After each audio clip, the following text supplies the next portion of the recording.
We're not playing on this world. Anak ko, gising ka na. No. Mister! Hinayos sa ito. Ano ang nangyari sa akin? Una ka dahil sa mga sakit at ibang doktor ay naligo. Buti na lang si Gabriel. Saan Gumball. sa Tanglong ngayon? Three gumballs. Narito siya. Yep.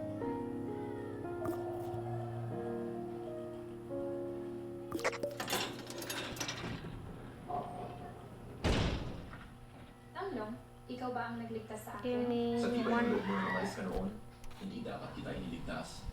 Ayoko naman talagang gawin yun. Door opening. Nagsisi ako pagkatapos kong umalis. Nagsisisi ka? Bakit hindi mo ako hinana? Gusto kong pumunta, pero pinagbawalan ako ng nanay ko. Pinagpawalan ka ng nanay mo. Ang nararamdaman natin. Alam mo bang para iligtas ka, nagpakapagod ako mag-aral ng medisina, pero lahat ng turo tinalo lang ng isang salita ng Give me nanay. help. Tanglong, patawarin mo ako. Hanggang ngayon, He sounds hindi kita malimutan. Yes. Dahil binigyan mo ako ng pangalawang buhay, ngayon ako sa'yo na. Hindi, ngayon ako ang tatanggi. Bakit? May kasintahan at nagkasunduan na ako. Bukas nga pala ang kasal namin sa Yunhai Hotel. Kung gusto mo, pwede ka dumalo sa reception. Tingnan mo mismo. Mas mabuti siya kaysa sa'yo. Ano? Ikakasal ka na? Akala mo ba pagkatapos ng iwan ako, wala nang magkakagusto sa akin? Hindi naman. Ako kasi, What? Kalina, basta. Tama, tataksin kay Mr. Tan. Kahit pa siya ay napakaganda, dapat siya sa anumang sabik. Kuya, pakiusap. Pirmahan mo na ang termination agreement. Ano? Gusto ka ni Yunyaw? May tae ba sa utak That mo? was good. Sino ka ba't magkakagusto siya sa'yo?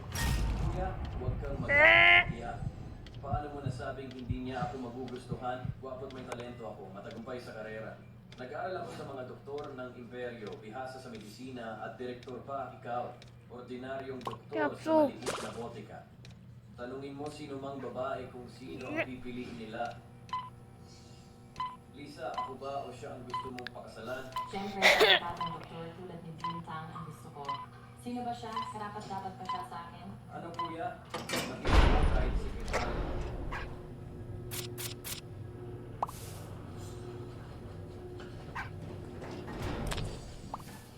He picked up. Kapag di pumirma, isasagawa na natin ang Plan B bukas.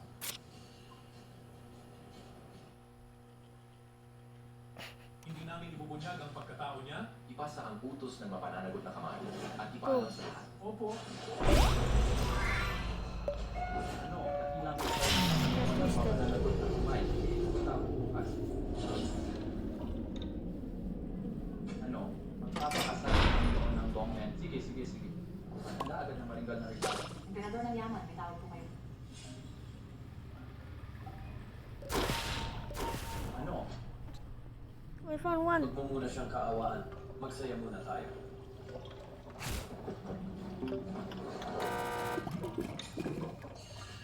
grabe ang kapal ng mukha ng dalawang to. Tama na ang pagmura. Tumating na Ah! ang pagkataon mo. Sakupin mo na ang kasal mismo sa lugar. Ano? Sa kutin ng Yeah. kasal? Mali ko noon ang paghiwalayin ko kayo ni Tanglong. Sa ngayon gusto siyang hamakin ng dalawang buwan. Tulungan natin siyang mabawi ang dignidad. Mapagtanggap ko kayong muli. At mababayaran Need din help? natin ang utang na loob sa kanya. Yes, Tama ka. please. Gagawin ko ang buong angkansong na Joseph. Ang Ano? chika ng pamilya. Sa malaking okasyon na ito, wala man lang nagregalo.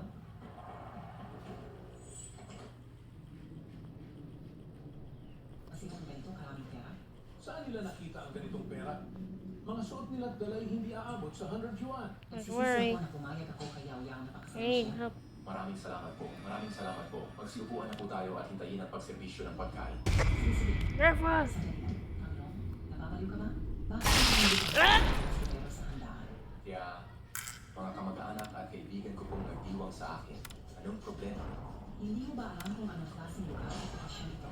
Ito ang 9-star Yunhai Grand Restaurant. Lahat